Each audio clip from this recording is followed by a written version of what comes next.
Hello साथीहरु, स्वागत छ तपाईहरुलाई आजको यस भिडियोमा। आज चाहिँ म तपाईहरुलाई एउटै जीमेलबाट दुईवटा युट्युब च्यानल कसरी बनाउने भनेर सिकाउँदै छु। त्यसको लागि तपाई युट्युब क्रोम खोल्नु होला र youtube.com भनेर सर्च गर्नु होला। youtube.com लेखेर सर्च गर्नु होला। स्पेलिङ चाहिँ मिस्टेक नगर्नु होला र एकछिन टाइम लिन्छ अनि त्यसपछि यो खुल्छ र तपाईले थ्री डटमा क्लिक गरी तल डेस्कटप साइटमा नि गर्नु होला है।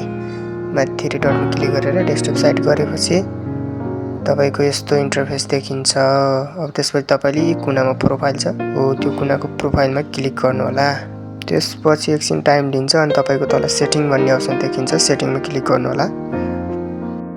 त्यसपछि तपाईले तपाईको एउटा च्यानल भयो अनि अर्को देख्नुहुन्छ क्रिएट अ न्यू च्यानल भनेर लेखेको छ, त्यसमा क्लिक गर्नु होला।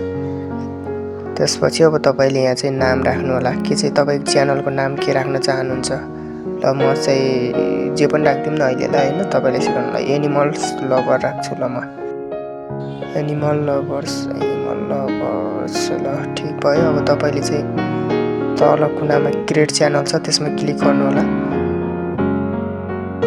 र एकछिन टाइम लिन्छ है त। एकछिन टाइम लिएपछि तपाईको युट्युब च्यानल भयो यसरी। अब यसलाई चाहिँ तपाईले यसलाई एडिट गर्न सक्नुहुन्छ, प्रोफाइलहरु यताउति राख्न पनि सक्नुहुन्छ। त्यसको लागि युट्युबमै गएर राख्दा पनि सक्नुहुन्छ। अब यहाँ जानुहुन्छ भने तपाईको च्यानल रेडी भइसकेको छ, हेर्नुहुन्छ एनिमल लभर्स भनेर। अब यसमा क्लिक गर्नु होला।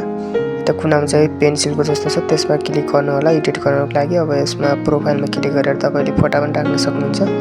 मैले एउटा फोटो डाउनलोड गरेको छु, यो फोटो राख्छु म। जस्ट यसलाई सेभ गर्दै अब यो प्रोफाइल बस्छ। अब तपाईले यहाँनिर आफ्नो नामहरु पनि चेन्ज गर्न सक्नुहुन्छ है। आफ्नो नामहरु, युआरएलहरु अब के चेन्ज गर्न चाहनुहुन्छ भने चेन्ज गर्न सक्नुहुन्छ। अब यसरी चाहिँ च्यानल तपाईको रेडी बन्छ।